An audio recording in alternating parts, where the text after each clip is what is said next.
ഈ ഒരു ബോട്ടിൽ ഷിപ്പ് ഉണ്ടാക്കാനായിട്ട് നമുക്ക് ആ ഷിപ്പിൻ്റെ ബേസ് വുഡ് വെച്ചോ കാർഡ്ബോർഡ് വെച്ചോ ചെയ്യാം. ഞാനിവിടെ കാർഡ്ബോർഡാണ് യൂസ് ചെയ്തിരിക്കുന്നത്. നമുക്ക് ആദ്യം ഇതുപോലെ 2 കാർഡ്ബോർഡ് പീസ് എടുത്ത് അതിൻ്റെ സൈഡൊന്ന് വെട്ടി കൊടുക്കാം. ഇനി നമുക്ക് ആ കാർഡ്ബോർഡ് സ്ട്രിപ്പിൻ്റെ ലെന്തിൽ തന്നെ ഒരു ഓവൽ ഷേപ്പ് വരച്ചെടുത്ത് കട്ട് ചെയ്തെടുക്കാം. ഇനി നമുക്ക് ഈ 3 കാർഡ്ബോർഡ് പീസും ഇതുപോലെ ഒന്ന് ഒട്ടിച്ചു കൊടുക്കാം. ഞാനിവിടെ ഫെവിക്കോളാണ് ഒട്ടിക്കാനായിട്ട് എടുക്കുന്നത്. നമുക്ക് ഫെവി ബോണ്ടോ സൂപ്പർ ഗ്ലൂവോ ഉപയോഗിക്കാം. ഫെവിക്കോൾ കുറച്ച് സമയം എടുക്കും ഒട്ടാൻ. അപ്പോൾ നമുക്ക് ഇതുപോലെ കെട്ടി ഇനി നമുക്കിത് കമത്തി വെച്ചിട്ട് ഒരു ഓവൽ ഷേപ്പ് കൂടെ വരച്ചെടുക്കാം.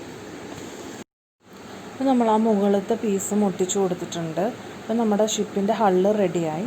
നമ്മളിതുപോലെ ഒരു ബോട്ടിലിനകത്ത് ഷിപ്പ് വയ്ക്കാനായിട്ട് നമ്മൾ കാർഡ്ബോർഡ് സ്ട്രിപ്സ് എടുക്കുമ്പോൾ എപ്പോഴും നമ്മുടെ ആ ഷിപ്പിൻ്റെ ഹള്ളെന്ന് പറയുന്നത് നമ്മുടെ ബോട്ടിൽ ഓപ്പണിങ്ങിൻ്റെ പകുതി ആയിരിക്കണം, അല്ലെങ്കിൽ പകുതിയിൽ താഴെ ആയിരിക്കണം. എന്നാൽ മാത്രമേ ലാസ്റ്റ് നമുക്ക് ഈ ഷിപ്പ് നമുക്ക് ബോട്ടിലിനകത്തോട്ട് കയറ്റാൻ പറ്റത്തുള്ളൂ. അപ്പോൾ നമ്മുടെ മെഷർമെൻറ്റ് നമ്മുടെ ബോട്ടിൽ ഓപ്പണിംഗ് അനുസരിച്ചാണ് നമ്മൾ തീരുമാനിക്കുന്നത്.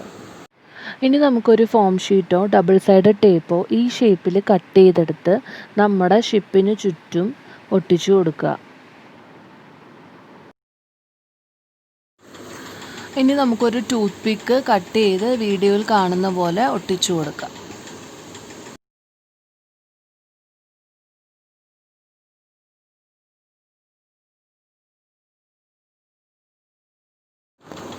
ഇനി നമുക്ക് നമ്മുടെ ഷിപ്പിൻ്റെ ബേസിലോട്ട് കുറച്ച് ഹോൾ ഇടുക. നമുക്ക് സേഫ്റ്റി പിൻ ഉപയോഗിച്ച് ഹോൾ ഇട്ട ശേഷം കുറച്ച് ഹോൾ വലുതാക്കിയ ശേഷം ആ ടൂത്ത് പിക്ക് നല്ലതായ കാർഡ്ബോർഡിൽ ഇറക്കി വെക്കുക. ടൂത്ത് പിക്ക് നല്ലതായിട്ട് കാർഡ്ബോർഡിനകത്ത് ഇറക്കി വെച്ചിട്ട് ഫെവിക്കോൾ അപ്ലൈ ചെയ്യുക. ഇനി ഷിപ്പിന് ഇഷ്ടമുള്ള കളറും ഇഷ്ടമുള്ള ഡിസൈനും നിങ്ങൾക്ക് പെയിൻറ്റ് ചെയ്യാം. ഞാനിപ്പോൾ ഇവിടെ തുണിയാണ് എടുത്തിരിക്കുന്നത്. നിങ്ങൾക്ക് തുണിയോ പേപ്പറോ ടീ ബാഗോ ഏത് വേണമെങ്കിലും എടുക്കാം. അത് ഇതുപോലെ ചെറിയ പീസായിട്ട് കട്ട് ചെയ്ത ശേഷം 2 ടൂത്ത് പിക്ക് സൈഡിൽ ഒട്ടിച്ചു കൊടുക്കുക.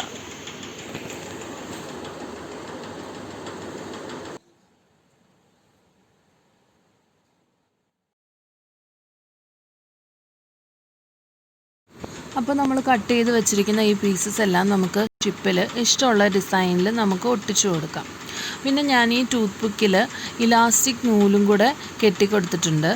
അത് ഞാൻ സോക്സിനകത്തു നിന്നാണ് ഈ ഇലാസ്റ്റിക് നൂല് എടുത്തിട്ടുള്ളത്. ഇപ്പോൾ ഞാൻ ഈ ഒരു രീതിയിലാണ് ഷിപ്പ് ഉണ്ടാക്കിയിരിക്കുന്നത്. നിങ്ങൾക്ക് ഇഷ്ടമുള്ള രീതിയിൽ ഷിപ്പ് ഉണ്ടാക്കാം.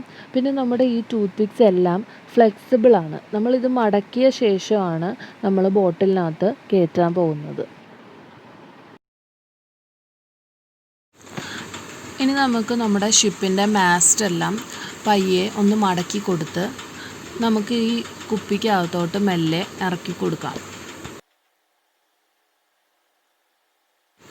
പിന്നെ നിങ്ങൾക്ക് ഈ ബോട്ടിലിനകത്ത് വെള്ളം കാണിക്കണം എന്നുണ്ടെങ്കിൽ നീല നിറത്തിലുള്ള പെയിൻറ്റ് അടിച്ചു കൊടുക്കാം. അല്ലെങ്കിൽ നമുക്ക് ബ്ലൂ കളർ ക്ലേ അപ്ലൈ ചെയ്ത് കൊടുക്കാം.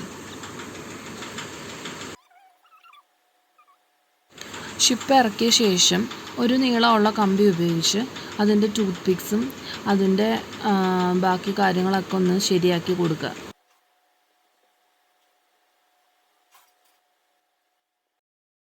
ഇനി നമുക്ക് ഈ കുപ്പിക്കകത്തോട്ട് ഒരു നീളമുള്ള കമ്പി വെച്ച് കുറച്ച് ഫെവിക്കോൾ അപ്ലൈ ചെയ്തിട്ട് ആ ഷിപ്പ് ഒന്ന് ഉറപ്പിച്ചു കൊടുക്കാം.